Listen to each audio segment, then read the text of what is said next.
Welcome back, everybody, to another episode of the Bench Seat Podcast. I am George Niang, and this is my co-host, Kevin Spees, a.k.a. The Grill Guy. We're back.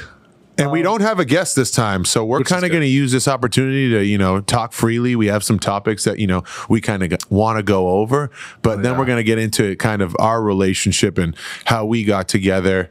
And then we're going to as business partners. And then we're also going to answer some fan mail too. Oh, we got some fan mail today, so that's always exciting. So big things ahead on the Bench Seat Podcast. But first of all, my man Austin Rivers has been catching so much heat for saying that 30 NBA players could play in the NFL, and football players left and right are coming out and saying that's not true and da-da-da-da, and he's catching a lot of heat. But I will give those football players credit, because we talked to Brian Scalabrine last week, and you got to be mentally crazy to play in the NBA, but to play in the NFL, you also have to have a loose screw. All I got to say is this, and because we've talked a little about this, but this just came to my mind. Have you ever played basketball with a football player? Like, I'm talking a football player, like a linebacker. We all have, especially in high school. There is a particular way, like in basketball circles, you call somebody like a football player, like, oh, just a football player. That means you're stiff, you don't have the coordination, you're athletic, like you're strong and they're big. Aggressive, they're brute, they'll screen you hard, they'll run into you. If there were fouls in pickup, they'd have 20 of them. And at the same time, a lot of people don't understand, like, football players are extremely explosive. Like, I remember in college, we'd go to the rec center and there'd be football players, and dude would be like, I can do a windmill. I'm like, all right, dude, like, get out of here. And he'd go up there, raise up, and just wham. And I'm like, wow, these dudes are unexpectedly, like, electrically explosive. But then you think about it, they're jumping up high as shit with all that football equipment on. So football players, I'm giving you your credit, because you guys are extremely explosive, athletic, but which has its place in basketball. That's part of basketball. It definitely does. But there are some nuances that basketball players have that they can gain to play football. And I'm going to give you an example. In college, Antonio Gates played, I think it was Kent State, and went on to have a very successful career playing for the San Diego Chargers, RIP, which are now the Los Angeles Chargers. Like, he didn't play college football, from what I remember. Right? Like Antonio Gates played, like, I think high school football, didn't play college football, and then had an NFL career. Similarly, Mo Alley Cox, who's now been in the NFL for like 7 years on one team, right, as a starter. I think he only played football, NFL football, or like organized football, his sophomore year of high school. So you're talking about, like, multiple guys that have played high-level basketball that, because they're big and strong, can play at the highest level of football. Or have an opportunity. At the end of the day, like, I'm not discrediting football players, because at the end of the day, I wouldn't want to get tackled or get hit or fight out on a football field.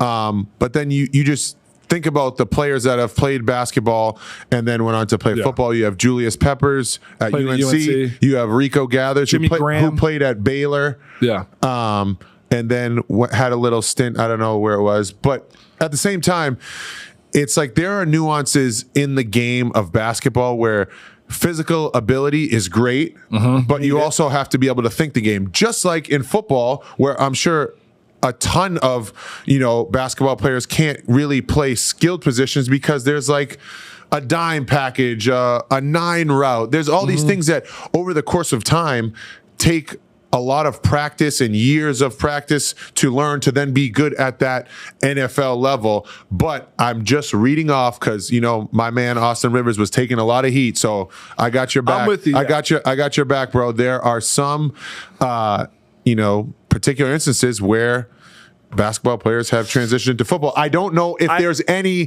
NFL or football players that have transitioned into basketball. No, I think to me, it's like more simple than we're giving it credit for. Football, you need to have a certain level of athleticism, strength, power. Sure, you need to be able to think things, but there's only a couple positions that require coordination and skill. Yeah, skill positions. Right? Yeah. In basketball, especially at the NBA level or even high college level, you need to have all that athleticism, as in like strength, power, being able to jump, being agile, but you also need to be able to shoot and dribble and pass. And all of those skills are not so if you're in the NBA, you're that athletic, but you also have skills, which makes a lot of people think, man, if you're that athletic and you're big, like, Jaden McDaniels or like these other people that are big, strong, fast, yes, they can transfer. Anthony Edwards, LeBron James, yes. Zion Williamson, like all those guys. If you think Zion Williamson couldn't play a high level football like with a year of training, you're out of your mind. He's one of the most gifted physical specimens I've ever seen. And I think people need to understand what we're saying. Like being physically gifted and being able to be coordinated. Yes, there are a ton of NFL players that can do that. Like, yes, T.O. can hoop. Yes, remember like J.J. Watt, for instance. Like he is so big. I'm not sure that he could tie it all in to being like an effective NBA player. With that being said, I think physically and like his ability, he definitely could. Yeah. But when it comes to the nuances of knowing the game, the cadences, like that stuff takes years to get down. Whereas football is just a totally different sport. And that's not taking any credit away from what football players are doing. Because like I said, I want no part in being a part of the NFL. And, I mean, dude, you're a world-class athlete. This is coming from a guy who's played 0 high-level sports anywhere. But what I will say is this.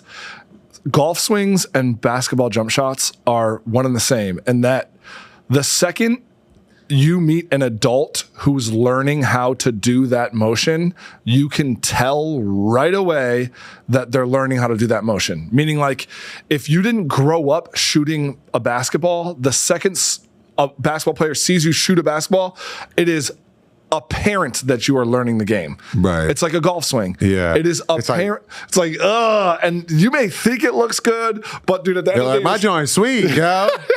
That's all the football players call it. My joint's sweet, ain't it? My joint nice. And you're like, no, you look like a football player. Yeah, shooting a basketball. We ain't going to get there. Okay, so we're obviously on the side of basketball. That's what's going to happen with 2 basketball guys. Me, absolutely. A basketball guy because I coached varsity high school basketball. Yeah, back to Kevin again, loving high school varsity sports. Go high school sports. We are in the middle of the playoffs. Yep. And so thank you for, on your off time here, jumping in with us. We're here in Boston. I want to go through each series and kind of get like an NBA player's point of view, because you do follow this stuff, right? Yeah. As an NBA player, like you guys probably talk about it. I mean, I'm a basketball junkie. Whenever I'm not playing or busy doing something else, I am locked in. And the NBA playoffs, there's no better time. Yeah. And I think the most exciting series, I'm not talking about my own, is definitely the Denver and Minnesota series. Oh, really? I mean, you think about, Minnesota going in, who has been, had a really stellar regular season, not a lot of playoff experience, goes into Denver and takes home court advantage, wins 2 games, and they're going back to Minnesota up 2-0, and being against the, defending champions, everybody's riding off the Denver Nuggets, but I think what I've learned in my experience with the playoffs is that it's the first to 4 for a reason. Yeah. Because you look back now, it's 2-2. Denver went in and backs up against the wall. The series was over in so many people's minds. And they were like, Denver's going to get swept, da-da-da-da. And Jokic and Jamal Murray were like, hold my beer. Yeah. Like, Aaron Gordon was like, hold on, let me show you something. Yeah. And I believe another way to say it is they took their testicles out of... No, I'm just kidding. No, I'm not going to say that. We're not going to say nuts in your mouth. We're not going to say that. Whoa. It is funny how momentum like fully changes. It's on brand for basketball also as a game of runs, right? There's momentum swings are such a big part of the game on like a small level, but then also on the series level, which is the only time you see series in basketball is in the playoffs. You don't see them. So that's a whole nother coaching. Like it's another skill in coaching. It's another skill in like playing basketball is being able to play the same team 7 times and have like different adjustments and shit like that. And it seemed like, my God, after game 2, when they got smoked at home, I mean, absolutely smoked. Denver got smoked without Rudy Gobert. Yeah, who had who's the 4-time defensive player of the year. And you're just like, I mean, if you would have asked me to put my money on, I would have 100% put it on. I mean, I texted my friends like, dude, these guys may win the championship. Like, these guys are fucking nice. And I'm telling you, the playoffs, you know, you ask anybody that's won a championship, and I haven't had the luxury of winning one, but you talk to people that have been to the finals or people that have won a championship, and the first thing they said is like, there's so many roller coaster of emotions, right? Like, oh, we're down 2-1, we're gonna lose, and then next thing you know, it's 2-2, and you're like, oh, we're gonna win, and then you're down 3-2, and then you end up winning 2 games. It's just like, you always just have to be steadfast. You can't be too high, you can't be too low. And especially when you're playing a team that's already won a championship, because playoff experience and championship DNA is real. Because you look at the Denver Nuggets, any other team that didn't have that and could, you know, take a step back and be like, you know what, it's 2-0, but we got to take it one game at a time. And they went in there, they handled business game 3, and then handled business, you know, game 4. And now it's, you think back, and I think everybody in the NBA knows this, it's like, okay, now it's a series of 3 and first to 2 wins. And they got their home court advantage back. And now Minnesota's thinking like, okay, what did we do in game 1 and game 2? And how did Denver, you know, adjust to that? And now how can we make another adjustment? So now you're countering to make that adjustment to be able to score more points. You know, obviously Minnesota is elite defensively. It's crazy. Now they need to continue to find ways to manufacture points so that they can keep up with Denver scoring, because Denver has guys that are coming off the bench. You're getting 29 points out of Aaron Gordon. Jokic is going to get his points. It seems like Jamal Murray has got really comfortable, you know, after his calf strain injury. That 3-day break in between games 2 and 3 has really helped him out, and he's done a tremendous job. And those guys have championship DNA, so they know what it takes to be in these situations, these high pressure situations, and remain calm. I think the biggest thing in the playoffs is like, if you can remain calm and adapt to your environment with your team, you're good. Speaking of, it's cool. Like, I was thinking back to what I was thinking at the beginning of the playoffs, and I thought it'll be really interesting to see if like SGA and Ant Edwards can have their coming out party, right? They're like the young, really good regular season on good young teams, and man, has Anthony Edwards answered the bell. Yeah. And it's like, it's so cool to see not only somebody that's like playing really, really well, but he is out there fucking competing, and he wants no friends. He wants he's no talking friends, shit. talking wild shit. What do like other NBA players say about him? He's standing on business. SOB, standing on business. No, I think it's awesome, because the art of shit talking is essentially like throwing someone else off their game. Yeah. Or you're just going to talk shit and there's nothing you can do about it. It's almost like talking a regular person talking shit to a boxer. Or a boxer talking shit to a regular person. It's like, I'm going to talk all this shit, and what are you going to do? There's nothing you can do about it. I think it's great for the game that he's bringing that type of tenacity, because, you know, the NBA catches a lot of flack where people are like, oh, they're too friendly, they hug each other, da-da-da. And now you see one of the up-and-coming stars who essentially has an opportunity to be one of the best to do it. Like, the trajectory is there. Right now, he's growing. He's great. He's awesome. But I think when you add that element of dog and nastiness, and that sells, and a lot of people like that. I mean, this kid can fucking act. He's got everything we talk about. He can fucking score the ball. He can be a dog. And I think this playoffs is another way of him to continue to grow into the player that, you know, he's going to be. With that being said, though, Minnesota has their hands full going into Denver, and I'm not so sure now that Denver's back on their feet that they will be able to get it done. I'm not counting them out, but they do need to make an adjustment going into game 5, and that would be to try and score more points. Have more people contributing. Yeah, because Ant Edwards had 44, right? Or whatever it was. I do want to say one thing basketball-wise that's really fun to watch on Denver. You said Aaron Gordon, who scored 29 points. I feel like he is the only person that it's just fun to watch, because he found a role. Like, early on in his career, he was in Orlando and was like supposed to be the guy. Yeah, superstar. He was supposed to be that guy. And then he came to Denver, and it was like he realized, and I'm speaking for him and I shouldn't, but it's almost like he realized, man, if I just sit in the fucking dunker spot right here, and that's for people who don't know what the dunker spot is. It's like just below the rim on the opposite side. Yeah, short corner of of where the basketball usually is. So if someone was posting up on the right block, it would be the total opposite on the baseline. Which is kind of a lost art in basketball because now it's 5 out. Yeah, it's like a 5 out system or a 4 out, 1 in. And so the post is usually only one player. This is a situation where he plays that position so well. And not only is he like patient there, but he cuts there very well. He's like, his second cuts are really, really good.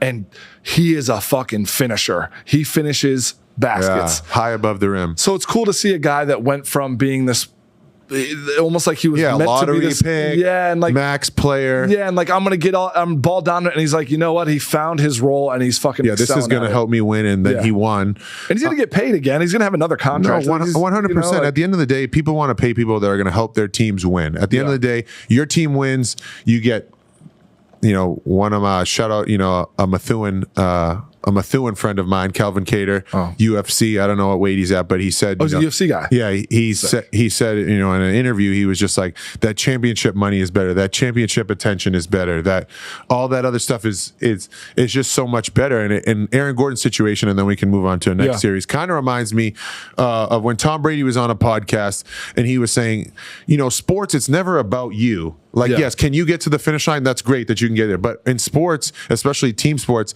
it's how many other motherfuckers can you drag with you to get to the finish line? Yes, I know that I'm capable enough to do my shit to get to the finish line. Yes, I know that I have money and I'll be good. But how many other people can I drag across the finish line? And that's what I think makes great ones and just good individual players.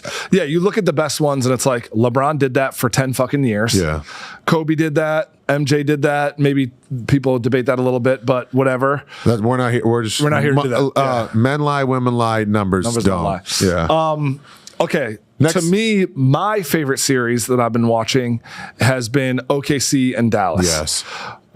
Again, kind of like the tale of two teams. One in Dallas that almost, I don't want to say was like in turmoil, but was kind of like, what is this team? Didn't make the playoffs last year. Kind of have the same roster. Brought in, PJ Washington mid-year. Who's been a great addition. Yeah, he's been awesome. Derek Jones Jr. And they're doing a good job of kind of figuring out where they can attack and be poised.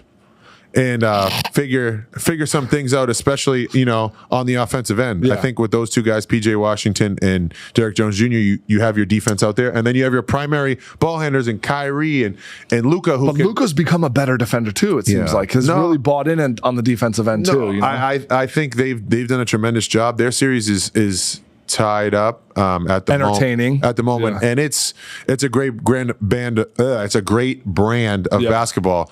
With that being said, OKC has such a tremendous point guard in Shai Gilgeous-Alexander, and then you look at his supporting cast. You got players everywhere. Chet Holmgren, Lugens Dort, Cason Wallace, both Jalen Williams. Yeah, Jalen Williams. Like they have all this young talent, and guess what? They still have all those first round picks stocked up. They're in a very great place as an organization. Shout out Sam Presti, who is an Emerson College grad, which is in Boston. Yeah, Boston guy. He's done a tremendous job down there, and I think they've kind of had the blueprint for rebuilding. So that's really impressive. With that being said, I can see OKC, winning that series. It's crazy because you do have two of maybe the most skilled players in the NBA on one team, right? In Dallas, in Kyrie and in Luka. Anybody that doesn't watch basketball, sorry for cutting you off, watch Kyrie Irving and Luka Doncic. It's some of the most skillful. It's like music to the eyes. It is really, really cool. And it's also cool to see Kyrie kind of not be a villain all the time. Like, I mean, I don't know the guy. And, he just wants to hoop. Yeah. You could, as someone who was in New York during his Brooklyn years, you could very easily make the argument that that's not always the perception of Kyrie, whether true or not. No, I think the media painted an eye of what Kyrie was. You're much closer to that situation than I am. So I've been an NBA player, but it's really, really cool to see now a dude who seems like he's found a place that he's happy, that he's valued. Yep. And he's just like he's playing, and you don't hear anything about it. All you see are Kyrie highlights. That's what you get of Kyrie nowadays. You just get to see what he puts a lot of his time and effort into, and that is the game of basketball. And you hear about the stories of how he works, and I've been lucky enough to be in the gym in the summer when he works out. It's just everything is crazy stuff. Yeah, no, it's not even crazy. Everything is done with intention. Yeah. So when he's working on moves, he's intentional about what spots he wants to get to, what he wants to try out. You know, you'd come in and he's working out before, and he's going up against 4 different guys and trying to figure out finishes off the backboard and how he can do that, or how he can get to his pull-up 3. Like, everything is done with intention. And I think sometimes in the game of basketball, you have young players. I'm talking about AAU, high school, where you just think, I'm going to dribble and get a shot off. And that's what it looks like on these highlights. But these guys are looking at spots on the floor while you're guarding them and thinking, I'm going to get to that spot because that's where I feel the most comfortable, and I'm going to rise up and make shots. And that's what elite offensive players do. And Kyrie is the best I've seen with my own 2 eyes, but I haven't been around that long. As someone who's undersized, it's like getting to your spot is such a big thing. It's funny because I had a player, Divine Chisholm, who was a really good 4-year player at the high school level. Then I coached him at the college level, Division III player, really good player. And I remember we went to an NBA game, and I remember him saying, this is when he was a senior, and I was so impressed by this. He was like, man, we were watching Kevin Durant, and he's like, the thing I think that separates Durant is that he doesn't worry, a lot like you're saying, he doesn't worry about getting his shot. He worries about getting to his spot. Yeah. It's like you can tell where his spot is because that's where he's aiming to go. And then those shots from his spot, for whatever reason, are just so much more the percentage is so much higher because you're just comfortable there. And it's like, it makes me think when everyone was talking about that left-handed buzzer beater that Kyrie made like a couple weeks ago, and everyone's like, oh man, what a lucky shot. And I think the real basketball purists were like, I bet he's worked on probably that exact shot. No, it's like, you know, it's like, that wasn't luck. That was Kyrie being Kyrie. Yeah, he definitely has. And there's so many skillful point guards in the NBA. I feel bad for point guards that, you know, that actually have to guard them every night. I remember my first year when I was in Indiana, and Jeff Teague was our point guard. By the way, podcast. Shout out to Jeff Teague. Incredible podcast. Club 520. But we were playing Minnesota at home, and then had a back-to-back in Memphis, right? So Ricky Rubio. Great city. Ricky Rubio was the point guard for Minnesota, and Jeff was guarding him at the end of the game and fouled him on a 3. They made 3 free throws, and we lost the game, right? And because Jeff fouled him, and I was like, damn, that sucks. You know, I kind of feel bad for Jeff. Then we fly overnight, go to Memphis. The next night, he has to match up against Mike Conley, like a younger Mike Conley. And this was like 6 years ago or whatever. Eight people can see what Mike Conley does now. And so it's like the first quarter, and Mike Conley is dialing in on him. Like, he's torching him. And Jeff gets subbed out. They're like, get Jeff out the game. And I'm like a rookie. And I don't know anything. So I'm like, yo, you good, Jeff? Like, da-da-da. He was like, what? He was like, you think I give a fuck? He was like, I just had to guard Ricky Rubio last night, and now they got me guarding this motherfucker tonight? Like, god damn. And in my head, I was like, damn, like, what happened to him? And then I thought outside of the box, and I'm like, you know, being a point guard is extremely tough in this league. Like, you have a matchup every single night, and guess what? There's no hiding from it because that guy's bringing up the ball every single time. So if he wants to attack you, it's going to happen. But moving on to the next series. That's so funny. Well, we didn't make our predictions, so really quick, let's predict. I said OKC for the first one. And then I said Denver. Okay, so Denver, OKC. I think so too. I think OKC is going to pull it off. Although both those series are awesome. Let's go to the great for podcasts. Just pick the same picks that I picked. Well, no, I actually should have said I actually think Minnesota is going to pull it off. Okay. I do. I think they're going to win. I mean, they'll have to win Anthony one. Edwards, Game 7. we trust. I just think I fucking love the kid. That is, if someone asks me who's your dream guest on the pod, I'm going to go Anthony Edwards. I'm not going to be like, hey, it'll be a good, don't you think that'll be a good guess? I don't think you'll be able to control yourself, but moving on. I'm not going to get like we can talk about next. We know who. By the way, I just want to say one thing. We are staring again at a glass wall of people walking into the See, someone just waved. Of people walking into the subway station at TD Garden, and people are looking at us. And I think it's because I look pretty good today. I believe that to be true. T-shirt. I've got a Grady and the work. Anyway, moving on. Nobody gives a shit. But this is going to be Kevin's favorite series because he is a New Yorker. He's a New Yorker. I am. And his Knicks are playing the Fighting Indiana Pacers, who have started off slow. Some could say they maybe tricked off a game in the Garden, but it is now tied 2-2, and they are looking strong. And the Knicks are suffering from the injury bug.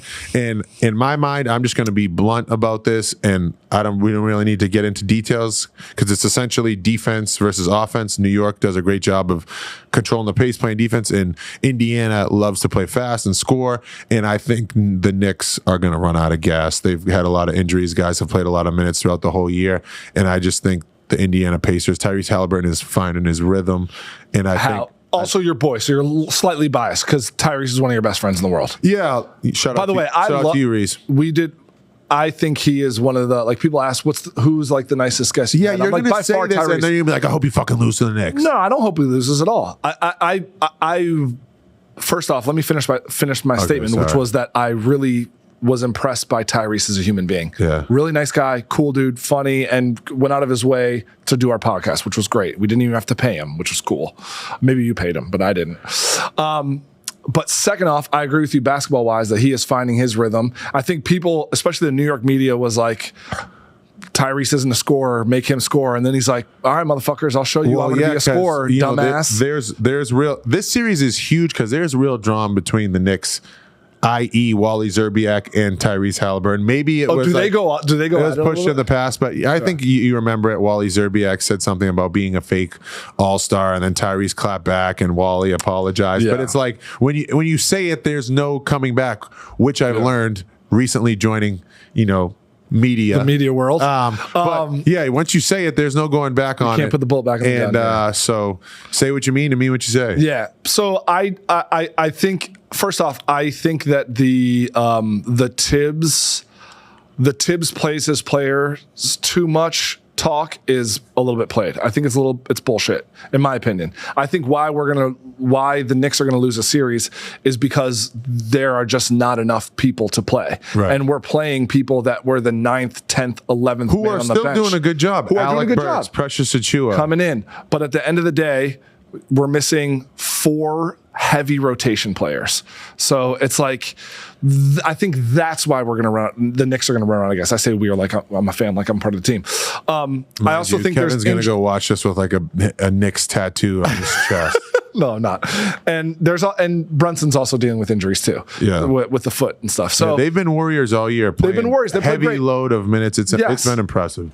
I do think that, you're right. When people talk about we need to control the Knicks should control the pace. A lot of times people think that means the Knicks should control the offensive side of the ball and slow the game down. I disagree. I think the Knicks were best and are best when they're running in transition.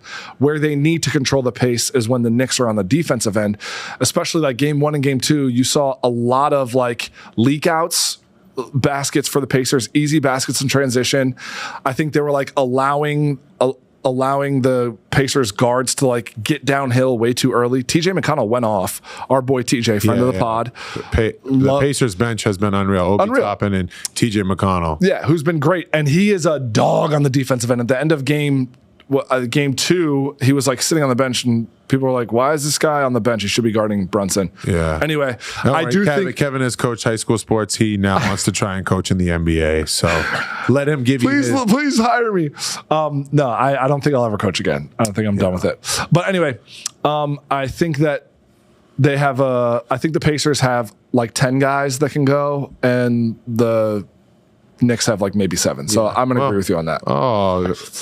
I know. Unfortunately, I want the Knicks to win. I just don't think they're going to. Okay, and last but not least, someone just texted me that their cousin ran into me. So I don't know if it was the guy that said hi in the coffee shop or the guy that just said hi here, walk past. Last but not least, we have your series. Yeah. We have the Cleveland Cavaliers back against the wall, down 3-1 against Boston Celtics, who for the entire year have, record-wise, been far and away the best team in the East and one of the best teams in the NBA. Yeah, we have our backs up against the wall. Yeah. And, it's just going to take one game at a time, and that's kind of how you have to view it. So I think, just going in one day at a time, and 1 minute, 1 second, 1 quarter, and making it happen. Obviously, we've had some injuries, but at the same time, I'm excited, and I think this is something that we can do. But it's only going to be done one game at a time, and from there on, I won't be speaking anymore about it. So you can talk more or less about the series and your stupid ass fucking opinions. I don't care. Angry George. I do want to ask. What is Kevin? The physicality? What the fuck do you want? Is the physicality in the playoffs that much different than it is in the regular season? I think 100%. Everything is, turned up a couple notches, or a ton of notches, to be honest with you, because, this is do or die, win or go home. I mean, I think one thing that I've realized in the NBA is you could say what you want. Oh, if this happened or that happened in the playoffs, we should, run that team back. That would be good. No, nothing is ever what it was once it's over. Right. And I think what Coach said to me best, early on in my career, he was like, each season is a life. And when it ends, it ends. Yeah. There's no going back and, let's do this. No, there's like things change, people change, other teams get better, players get contracts, and they move from here to there. And at the end of the day, you kind of have to adapt. So you definitely want to take full advantage of good teams and opportunities that you have, and you don't want to blow opportunities. So stepping in and giving it your best shot every single night is probably why, the playoffs is so intense, because it's win or go home. Yeah. It's never going to be the same. This team is never going to be the same. So it's like your only shot. Yeah, you got to make it fucking happen by any means possible. I don't know, schemes wise, you just got to go out there and make it fucking happen. Yeah, and you see like the best teams are playing with that. People say the sense of like desperation or sense of urgency. And that's how it has to go. Okay, so good luck. Appreciate it. We'll watch tomorrow. What we got next? Moving on, we have let's talk about the MVP race. The end of season awards just came out. Yeah. Jokic won his 3rd in 4 years. A lot of people Did you see how he accepted it on a horse?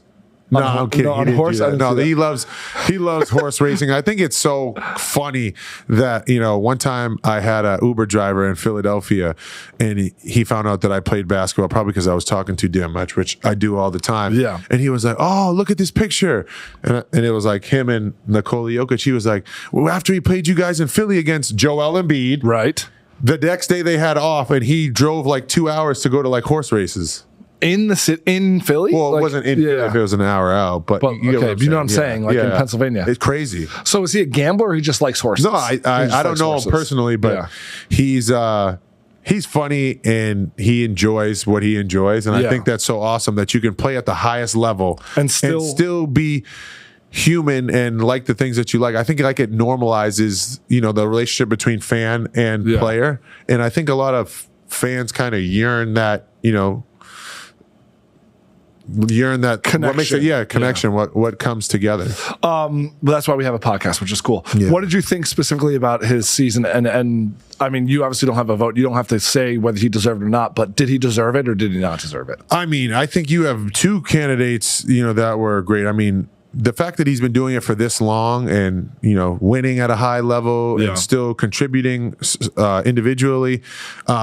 But then you go to like Shai Gilgeous-Alexander. I mean, he has such a young team, and someone put out a stat that was like he had 50 30-point games. That's crazy. 30 points is hard as shit to score. Yeah. I know. I scored 34 in a running clock men's league. I know how hard it is. Anyway, you also scored 33, which is one less than my career high. But that was on a blowout. But it's crazy. You get some extra minutes. It's impressive. And he's also efficient. Like even in the playoffs, I'm like, all right, he scored 30. The other night he had like 30 something. I'm like, this motherfucker took 18 shots. Like, it's impressive. I mean, it's cool to see. And I think he said it best where, Shaq was like, "Oh, I don't think you should have won it, Nikola." And he was just like, "Oh, yeah, well, people are allowed their own opinions." Like he could care less. And I think that's just so cool when you're in a race to win such a huge award that contributes to your legacy. And you're like, well, if my team wins, I'm happy. And I mean, literally, who cares? There are so few 3-time MVPs. Yeah. Like, I don't know. I don't have the list in front of me because I didn't look it up. He's in He's in definitely rare small company for sure. Okay, let's talk a little bit about the NBA lottery, which was 2 nights ago. You have the Detroit Pistons who just fucking, what a rough year to get through. And they had a 53% chance to get number 1. They didn't get number 1. They didn't get number 2. They didn't get number 3. They got the 5th pick in what a lot of people are saying an already weak draft. Yeah.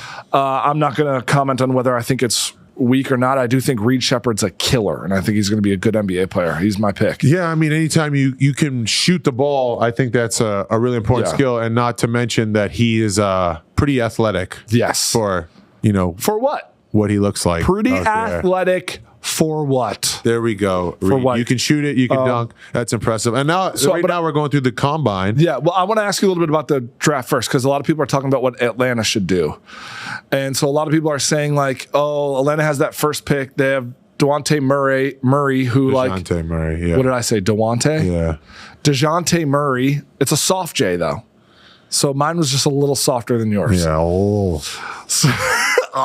Okay. A lot of people are saying doesn't fit well with Trae Young. And so people are saying like, hey, we should trade Trae, get the first pick, build around, a new core. What do you think Atlanta should do if you're putting your GM hat on right now with that first pick? I think Atlanta had to battle like a shit ton of injuries. And Sadiq Bey recently went down for them with a torn ACL.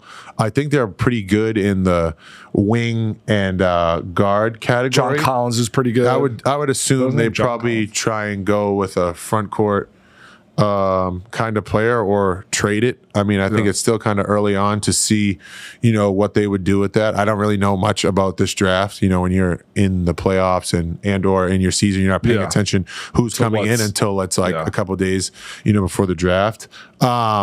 But with that being said, that gives them a lot of flexibility. They had 3% chance and they got the first overall pick. So good luck to them, but also good luck to the person that gets picked first, because if they're saying this is the weakest draft, there's going to be a lot of pressure on what they expect out of that, lottery number 1 pick. You're supposed to be kind of a franchise changer, and some teams don't really need that right now. But the league is in a good place where it's like the older players and like the younger players are kind of coming up. So it's almost like transitioning out, with the Halliburtons, with the Anthony Edwards, with the Shai Gilgeous-Alexanders, and Luka's still Jalen Brunson. Yes, sure. Donovan Mitchell. Donovan Mitchell's.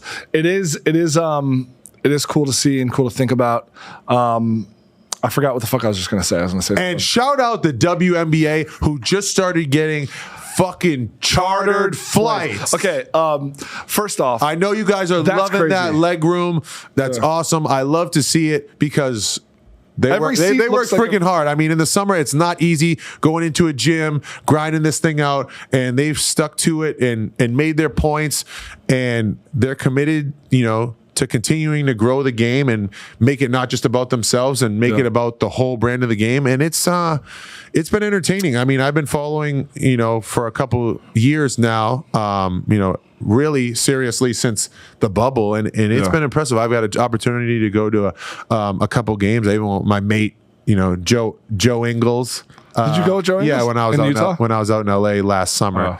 And I think it's awesome that now they can feel appreciated, because they are appreciated. They do a great job, and they're continuing to grow their sport. You got to start somewhere, and they've done a tremendous job. At the end of the day, ESPN on their app is advertising everywhere how Caitlin Clark's debut is tonight. They play on ESPN2 all through the summer. Every night on ESPN2, there's a WNBA game. You can't tell me that they're not generating revenue for TV deals. No, they are. 100%. They definitely are. So the fact they're getting paid $80,000 a year, whatever it is, they deserve chartered flights. They deserve that. And I'm glad that they got that. It looks like a chartered flight is like a first class seat for the whole plane. Is that true? Yeah, no, all the way through. So I think that's important.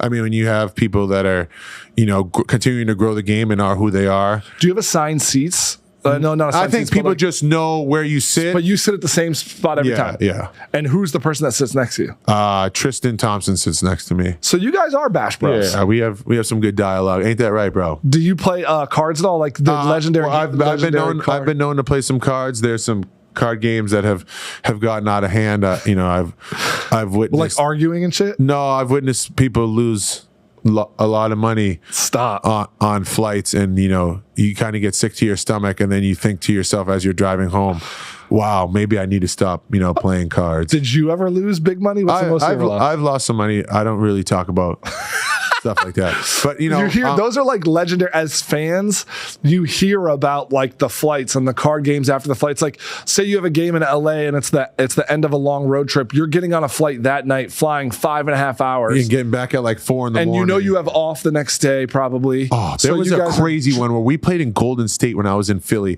and it was like before Thanksgiving, and we had like a day off, and I was in Philly, and when we got back, I was gonna fly home from Philly to Boston to have Thanksgiving with my family. Well, we ended up getting out a little late from Golden State. We make it back, and it is like 5:30 in the morning, and my flight is at 7. So I'm like grabbing my bags. You had to go home real quick. Well, because like the charter airport is like in a different area from where the regular airport is. And I had TSA pre-check, but one of our security. Damn, you got pre-check? Security guards over with the 76ers had called someone so that I could get ahead of the line to check my bags and then get on and get to my flight.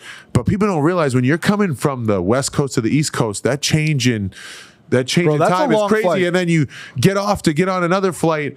It was just a wild experience. But being able to charter back, yes, I did make it back. I had, Thanksgiving. Were you hungover? Were you drinking on the plane the night before? You're lying. I don't indulge in that stuff. I think you're lying. You hear about the legendary flights of like Wade Boggs having like 60 beers on a flight. I know people aren't drinking beers in the NBA probably, but I would have a hard time not indulging in the finer things. If I knew I had off the next day and we were sitting on a plane all night long, and I'm a nervous flyer already, so I drink my flight. There's probably some wine on the flight. A lot of guys have brought on some great bottles of wine. Yeah. Okay. So respect. Let's talk a little bit before we close here about the draft combine.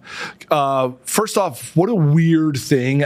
Was it uncomfortable for you, the combine process? You went to the draft combine in I think in my unique situation, and I think for a lot of guys is, and you're a second round pick, you're kind of grinding, for everything. You kind of know where you're going to be positioned, whether it's late first round, early second, or, late second, which is what I was. And you kind of want to be different, right? You don't want to, just be the norm, and you want a team to be like, wow, that guy really impressed me, whether if it was with his interview or how he carried himself, and I had to play at the combine, and a lot of guys, I don't know if they still play now, but they didn't. You were runs like 5-on-5? Like 5-on-5. Yeah. So I had to play. So that was kind of like my goal to show that, I was going to play. I was going to do everything. I was going to do the interviews, all that different types of stuff. But someone told me something in an interview, and they were like, don't ever make draft day be the highlight of your career. Okay. And I think if I could give my best advice to guys at the combine is you may not get drafted. You may get drafted, but don't make that one day as far as like you see yourself. Like envision yourself in the NBA playing. Get lost in that vision, because I think the biggest mistake that I made is when I got drafted, I was like, oh, I made it. Yeah. And I never envisioned myself past that.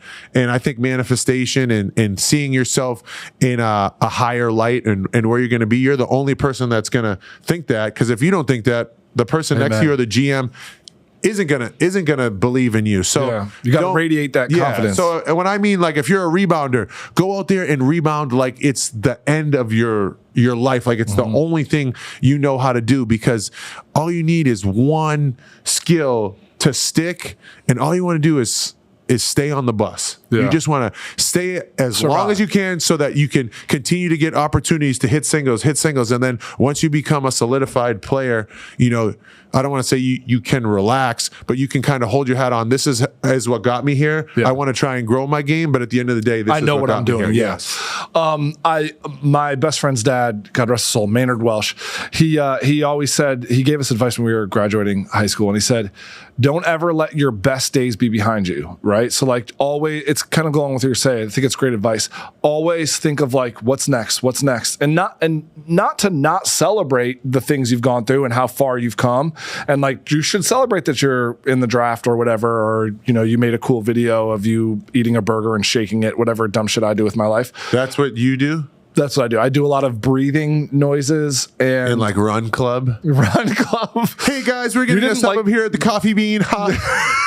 You didn't like my straw one yesterday. absurd. Whenever you have a grown man that's trying to find a straw with his tongue that is actually a father of 2 kids, there's something going on. You're going to tell me that you've never missed the straw and felt a little zesty after you missed the straw? No. That's you missed the straw and you were like, nah. If I missed the straw, take it out. Okay. Anyway, that's good advice. It's cool. I'm excited to see what goes on in the draft. I'm excited also for the end of these playoffs. Hopefully, you guys, fight for another day. Yeah, 100%. I got faith you will. I'm rooting for you. Anything else? You feel good? I think that's it. I mean, thank you guys, for joining on. Solo episode. It's been a while. Yeah. This was good. I'm glad we do this. I'm George Niang. And I'm Kevin Spees. The grill guy. We got to find a better way to end, but we'll just stick with that for now.